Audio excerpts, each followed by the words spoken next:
Yeah, welcome to another episode of the Adrienne Ross Show, where sports and culture connect. I got the Olipop in my hand. During the live stream on Thursday night, we got into all kinds of conversations about Olipop and what is the other one, Poppy or something. I've never had Poppy, but I had never had Olipop either until started noticing the WNBA would have it sitting in front of them in their post-game conferences. And then I realized that it says prebiotics, botanicals, and plant fiber.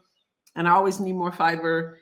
And it doesn't have much sugar. It's like cane sugar. It was at the health food store. And so I bought some. And I don't even really like peaches, but this peaches and cream, this thing is good. During the live stream, we started talking about our favorite kind. So I think I need some kind of sponsorship or something because I'm giving some serious love to Olipop. Anyway, I'm going to put it down and talk to you about other things. I'm going to talk about Sophie Cunningham and some comments that she made on her podcast. Now, I have shared before that I don't watch Sophie Cunningham's podcast anymore, and I already explained why, so I'm not going to get into all that, but I could not help but notice a clip between her and West, and Project B came up. And so we're going to play this clip, and I'm going to talk to you about two things I believe her comments speak. And one of them is going to be obvious. It has to do with Caitlin Clark, but I have to elaborate on that. And number two, I think it shows us something about the WNBA players versus the WNBA in terms of the CBA negotiations. I don't know that she intended to reveal this thing, but I certainly got something out of it. So we're going to go to that clip on X. I'm going to put my glasses on. I took them off because, as you heard me say the other day on the second channel, Adrienne Ross Squared, I'm using a virtual background right now, believe it or not.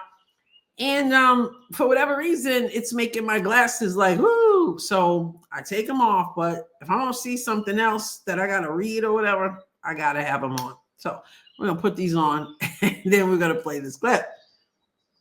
And we're going to have another sip of Olipop. Oh, my goodness. Okay. I'm at CCFC offseason on X. AU in Nashville. Then people can go overseas too, but this is a whole new one. And this one offers a lot of money. And that's why people are like moving towards this. And this is also different than Unrivaled. Completely different. So how many like floating leagues are there? 3? I would 2? say that like a lot of the American players are doing, or I would say the majority is 2. Okay. Yeah. Okay.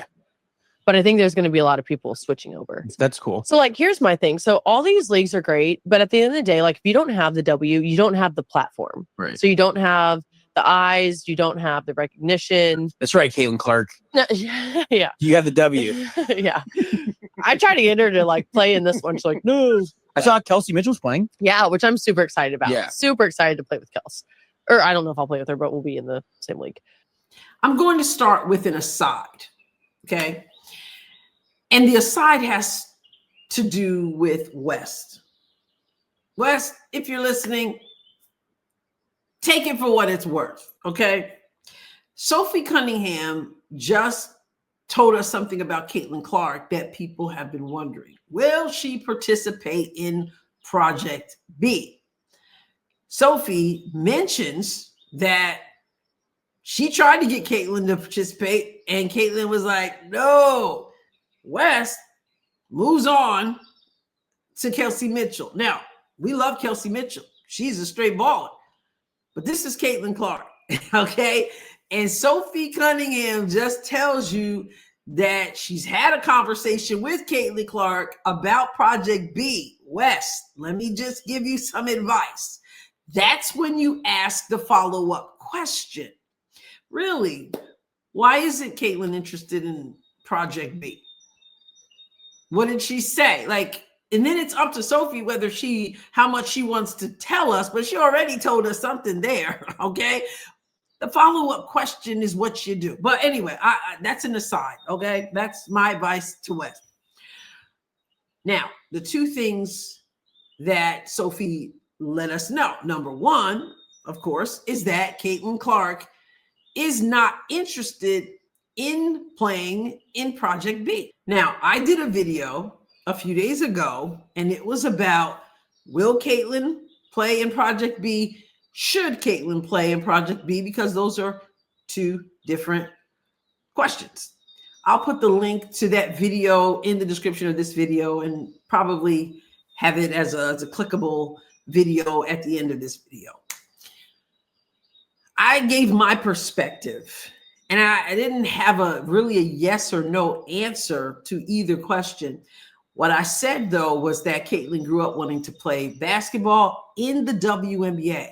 And so many of us will say Caitlin is not going to play anywhere else because she grew up wanting to play in the WNBA. Truth of the matter, of course, is that she wouldn't have grown up wanting to play anywhere else in America because there was nowhere else to play. So it wasn't so much the WNBA, it was she wanted to play basketball, and that was the Professional Basketball League, and is a professional basketball league. I said, I believe now, because I had kind of tweaked my position, and I was talking about that in the video, that if Caitlin has done her research on the league and doesn't have an internal conflict with it, whether we're talking about the rumors of the Saudi money, or whether we're talking about anything that if she's done her research and doesn't feel uncomfortable about any aspect of it, then I said, I believe it would be possible if she felt that it was in her best interest and it would be in the best interest of the sport.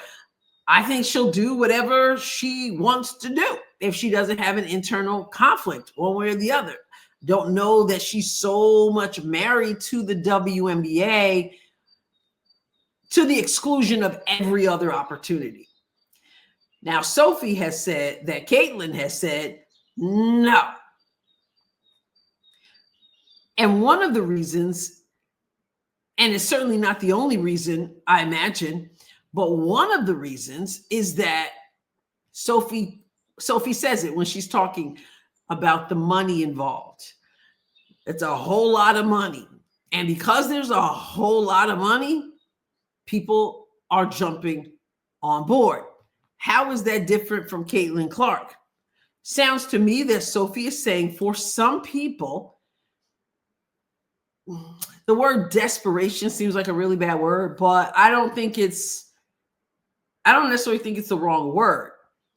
There may be people who don't want to play in the WNBA from May until September or October, and then jump in November and play in Project B. But because of the amount of money being offered, one might call that desperation, they may jump on board.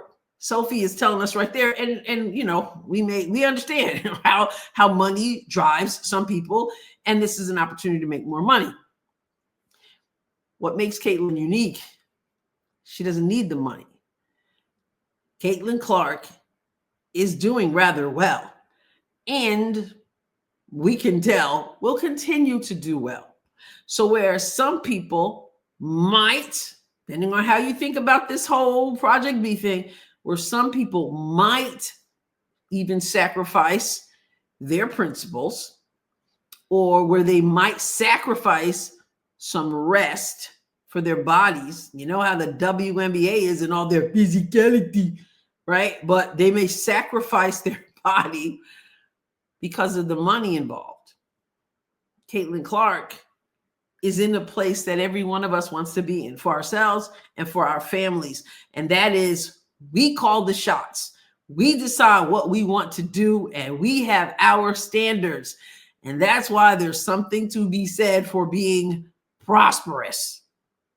And Caitlin Clark is in the position where she doesn't have to grab any and everything people offer her. Whether you're talking about Unrivaled, which she has said no to, as we know, and they were willing to offer a whole lot of money last year, or if we're talking, or Project B. So that's the main point. Caitlin's in the driver's seat. She's a talent. She's an absolute magnet in terms of everyone wanting to hear from Caitlin, wanting to see Caitlin, wanting an autograph from Caitlin, wanting an acknowledgement from Caitlin. I'm talking about the fans. I'm talking about people in other sports. She's in the driver's seat. So there's no desperation on her part. So she can do what she wants to do. And if Sophie is to be believed, and I don't see why we wouldn't believe her, Caitlin said, no, not interested. And then West moved on. So anyway, that's number one. Number two, which is something I'm not sure that Sophie realizes that she put out there for us. And that is about this. It seems like the WNBA players have been feeling like they are in the driver's seat in terms of the CBA negotiations. They have put their feet down solid, said we're not moving on the things that we want most. They have this air about them, pay us what you owe us, and we have all the leverage, and I'm sure Unrivaled is a part of that mindset, and I'm sure Project B is a part of that mindset, even though, as I've explained over and over again, not everybody's getting those opportunities.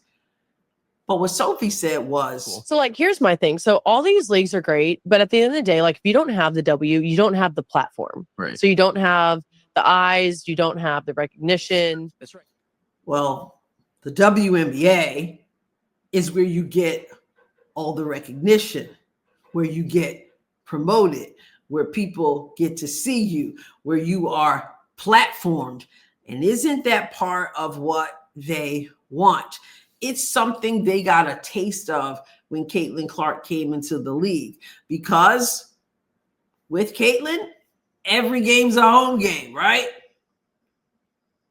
Coming to a larger arena near you is Caitlin Clark. They got to move venues. They've got players who are kind of joking, but really serious, that when they go to their own arena, they see more Fever jerseys than they see their own jerseys. They see more people there rooting for the Indiana Fever, rooting for Caitlin Clark.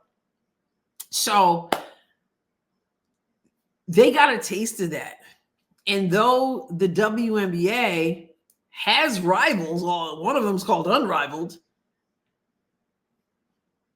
they are still in control. And Sophie just let them know that she knows that the players are still at the behest of the WNBA, because they want people to come. They want people to cheer.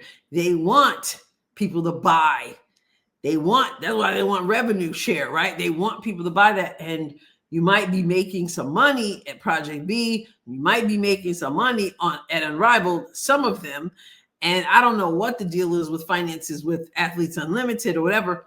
But ultimately, Sophie just opened her mouth and spilled the beans that they really need the WNBA in their professional endeavors.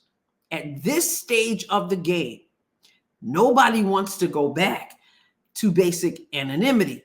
Now, there was a time when people were not showing up at the games, and there has been a shift. And Caitlin Clark is a huge part of the shift.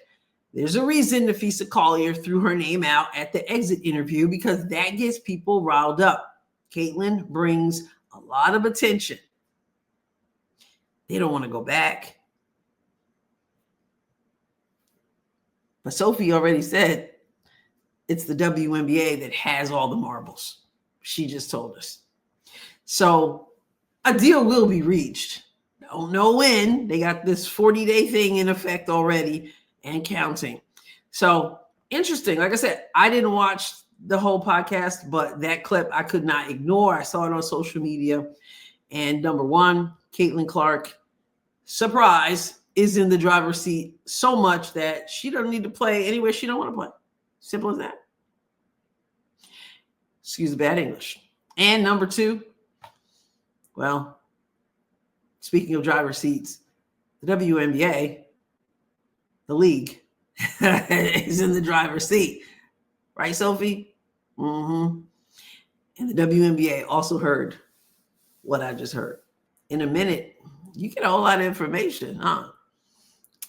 Make sure you subscribe to the Adrienne Ross Show if you haven't done so yet. Also, thumbs up this video if you would. And I'll catch you next time, God willing. God bless you abundantly. Olipop, peaches and cream. Somebody give me a sponsorship.